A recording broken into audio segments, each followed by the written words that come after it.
हाय दोस्तों, welcome back to my YouTube channel. तो आज का हमारा टॉपिक है ग्लोमेरुलोनेफ्राइटिस। तो ये क्या होता है, चलिए देखते हैं।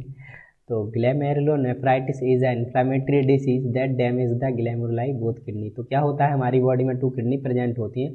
तो होता है किडनी की जब सबसे छोटी इकाई होती है वो क्या होती है, नेफ्रॉन। तो नेफ्रॉन क्या होते हैं कि मिलियंस ऑफ द नंबर्स, मतलब हमारी बॉडी में मिलियंस की नंबर में क्या होते हैं, नेफ्रॉन प्रेजेंट होते हैं। तो नेफ्रॉन का मेनली वर्क होता है फिल्ट्रेशन ऑफ ब्लड। तो होता क्या है कि जो ग्लैमेरुलाई मतलब कि जो ग्लैमेरुलाई होता है, मतलब कि क्या होता है, नेफ्रॉन का फर्स्ट पार्ट होता है, ठीक है।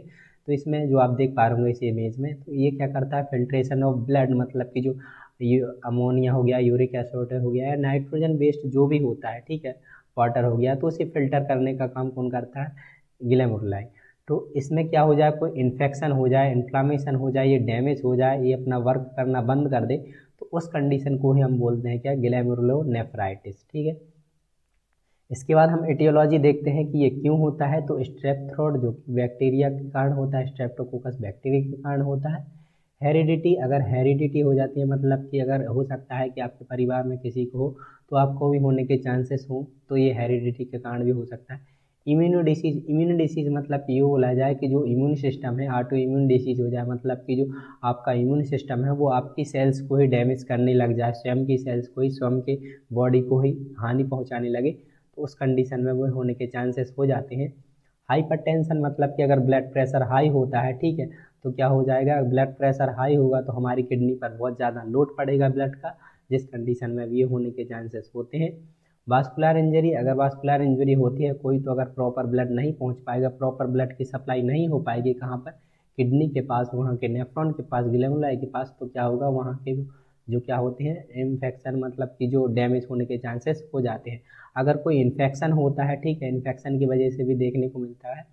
डायबिटीज़ की कंडीशन में भी होने के चांसेस होते हैं, क्योंकि डायबिटीज़ में क्या होता है कि ग्लूकोज का लेवल हमारी बॉडी में बढ़ जाता है। अगर ग्लूकोज का लेवल बढ़ जाएगा तो हमारी किडनी पर क्या हो जाएगा, उसका वर्क बढ़ जाएगा, लोड पड़ेगा उसके काम पर, तो भी ये होने के चांसेस होते हैं। एंडोकार्डाइटिस समझे तो जो हमारा हार्ट होता है उसकी एंडोमेट्रियम जो लेयर होती है, क्या होता है, अगर उसमें कोई इन्फेक्शन इन्फ्लामेशन हो जाए तो क्या होगा कि वो प्रॉपर अगर ब्लड फ्लो नहीं कर पाएगा, जिसके कारण अगर प्रॉपर ब्लड नहीं कर पाएगा तो किडनी के पास ब्लड नहीं आ पाएगा, जिसके कारण ये होने की संभावना होती है, ठीक है। मेटाबॉलिक डिसीज, अगर कोई मेटाबॉलिक डिसीज होती है तो भी ये होने के चांसेस होते हैं। तो ये कुछ एटियोलॉजी होती है। इसके बाद हम समझते हैं टाइप। तो देखिए जो ग्लैमेरुलोनेफ्राइटिस है वो 2 टाइप का होता है। एक्यूट होता है, मतलब कि सडनली होता है, और क्या होता है, या तो ये स्वयं से ठीक हो जाता है या फिर मेडिसिन मतलब कि ट्रीटमेंट करने पर ये ठीक हो जाता है, ठीक है। लेकिन जो क्रोनिक ग्लैमेरुलोनेफ्राइटिस है वो क्या होता है, बहुत ज़्यादा सीवियर होता है। जब एक्यूट ठीक नहीं हो पाता तो एक्यूट क्या हो जाए, कन्वर्ट हो जाता है क्रोनिक में, मतलब कि लंबे समय से, ठीक है। तो देखिए क्या होता है, डेफिनेशन एक्यूट ग्लैमेरुलोनेफ्राइटिस की क्या होती है, हम वही देखने वाले हैं। तो acute glomerulonephritis is a infection cause by the alteration in the immune problem. क्या होती है, कोई इम्यून प्रॉब्लम होती है, मतलब इम्यून सिस्टम से कोई रिलेटेड कोई प्रॉब्लम होती है। मतलब बोला जाए कि क्या ऑटो इम्यून डिसीज, जो हमारा इम्यून सिस्टम है वो हमारी सेल्स को ही डैमेज करने लग जाए, तो होने के चांसेस होते हैं, ठीक है। इट रिक्वायर इमीडिएट ट्रीटमेंट, तो हमें क्या होती है, रिक्वायरमेंट होती है तुरंत ट्रीटमेंट की, अगर क्या हो जाए, एक्यूट ग्लैमेरुलोनेफ्राइटिस हो जाए, ठीक। तो कुछ ग्लैमेरुलाई इस प्रकार से होते हैं, तो ये इम्यून प्रॉब्लम की वजह से भी होता है। इसके बाद हम बात करते हैं क्लिनिकल मैनिफेस्टेशन की, कि क्या साइन और सिम्टम्स हमें देखने को मिलते हैं अगर ग्लैमेरुलोनेफ्राइटिस होता है किसी को। तो सबसे पहले क्या है, हेमेटोरिया। हेमेटोरिया का मतलब ये होता है कि जो हमारा यूरिन होता है, यूरिन के साथ क्या आने लगता है, ब्लड आने लगता है, ठीक है। उसके बाद क्या है, प्रोटीनूरिया। प्रोटीनूरिया का मतलब क्या होता है कि हमारे यूरिन के साथ क्या होता है कि प्रोटीन का लॉस होने लगता है उसके साथ साथ, ठीक है। इसके बाद फीवर विथ चिल, थोड़ा बहुत फीवर भी देखने को मिलेगा, वीकनेस होगी बहुत ज़्यादा, ठीक है। इसके बाद क्या है, पलार। पलार पलार का मतलब होता है लॉस ऑफ कलर, मतलब कि जो हमारे स्किन का कलर होता है, ठीक है, जो स्किन का कलर हो जाता है वो पेल होने लगेगा, मतलब कि लॉस होने लगेगा, ठीक है। इसके बाद क्या है, एनोरेक्सिया। एनोरेक्सिया मतलब लॉस ऑफ एपेटाइट देखने को मिलेगा, ठीक है। नोजिया एंड वॉमिटिंग भी देखने को मिलेगी, ठीक है। जर्नलाइज एडिमा मतलब कि स्वेलिंग भी देखने को मिलती है, ठीक है। इसके बाद क्या है, साइटस मतलब फ्लूइड बिल्डअप, मतलब कि जो एब्डोमेन होता है हमारा उसमें क्या होगा, फ्लूइड का बिल्डअप होने लगेगा, ठीक है। इसके बाद क्या है, हार्ट फेलियर। हार्ट फेलियर होने के भी चांसेस होते हैं और देखने को मिल सकता है, ठीक है। एब्डोमेन पेन देखने को मिलेगा, जो यहाँ पर किडनी मतलब कि फ्लैंक पेन होता है जो वो देखने को मिलेगा, ठीक है। ओलिगोरिया, ओलिगोरिया का मतलब होता है लो ऑफ यूरिन आउटपुट, मतलब कि जो यूरिन का आउटपुट लेवल होता है वो क्या हो जाएगा, डिक्रीज होने लगता है, ठीक है। शॉर्टनेस ऑफ ब्रीथ, जो ब्रीथ होती है वो क्या होती है, शॉर्टनेस हो जाती है, ठीक है।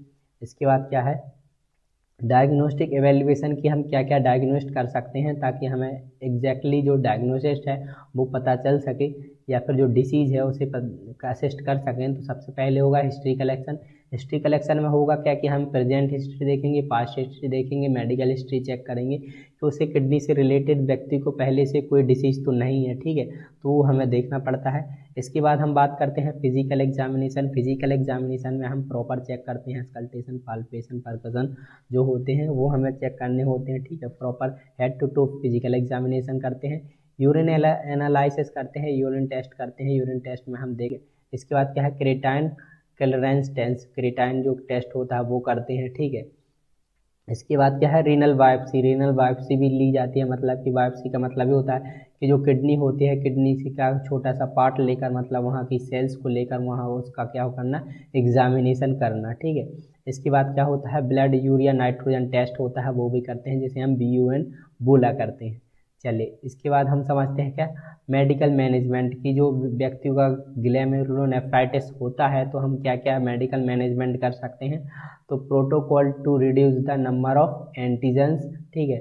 तो हमें क्या करना है, एंटीजेंस रिड्यूस करना है, प्रोटोकॉल, ठीक है। तो इसमें क्या होता है, इम्यूनो सप्रेसिव एजेंट। तो इम्यूनो सप्रेसिव एजेंट में क्या क्या दे सकते हैं, अजिथ्रोप्रीमेन, प्रीनेम, ठीक है, क्लो, क्या है ये, साइलोफोस्फामाइड, माई माइस, ठीक है। इसके बाद क्या है, एंटीबायोटिक थेरेपी में हम देंगे पेनिसिलिन दे सकते हैं, ठीक है। डायरेटिक्स देंगे ताकि यूरिन का आउटपुट क्या हो जाए, बढ़ सके, ठीक है। इसके बाद क्या है, एंटी हाइपरटेंसिव ड्रग देंगे, ठीक है। अगर हाई मतलब कि जो हाइपरटेंशन की कंडीशन है तो हम एंटी हाइपरटेंसिव ड्रग देंगे ताकि जो ब्लड प्रेशर है वो डिक्रीज हो, मतलब मेंटेन हो सके प्रॉपर, ठीक है।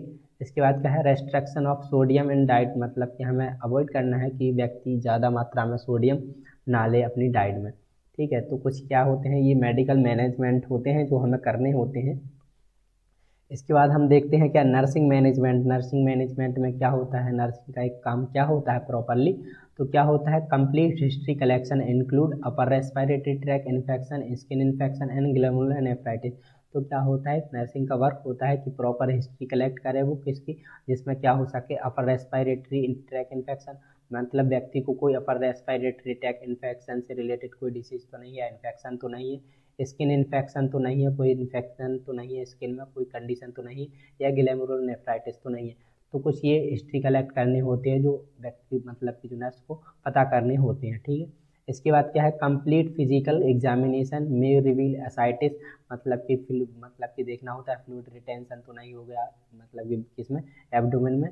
तो कंप्लीट फिजिकल एग्जामिनेशन करना होता है, जैसे प्लूरल इन्फ्यूजन हो गया, and manifestation of heart failure, मतलब कि कोई हार्ट से रिलेटेड क्या हो जाए, कोई साइन और सिम्टम्स तो नहीं देखने को मिल रहे हैं। तो ये क्या करने होते हैं, कुछ मैनेजमेंट करने होते हैं किसी नर्सिंग को, ठीक।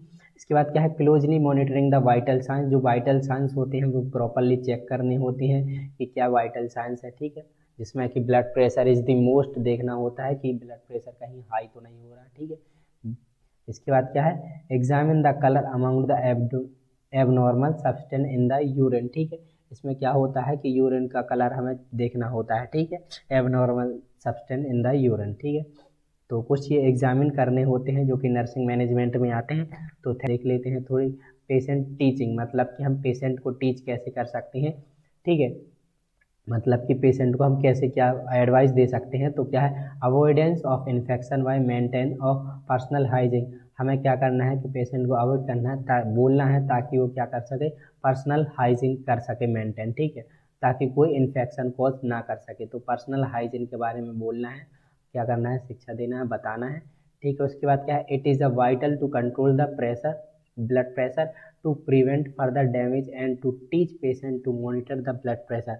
तो क्या करना है कि वाइटल कंट्रोल करना है, ठीक है। वाइटल कंट्रोल में हमें ब्लड प्रेशर को क्या करना है, मेंटेन करके रखना है। हमें बोलना है कि जो वाइटल का ब्लड प्रेशर है उसे व्यक्ति मेंटेन करके चले, क्योंकि उससे क्या होने लगता है, मतलब क्या है, damage to teach patient to monitor the blood pressure, मतलब कि क्या होता है कि दोबारा से जो डैमेज ना हो, इसलिए हमें टीच करना है कि प्रॉपर ब्लड प्रेशर क्या हो सके मेंटेन करके रखे। ठीक है, इसके बाद क्या है, dietary teaching regarding sodium and fluid retention.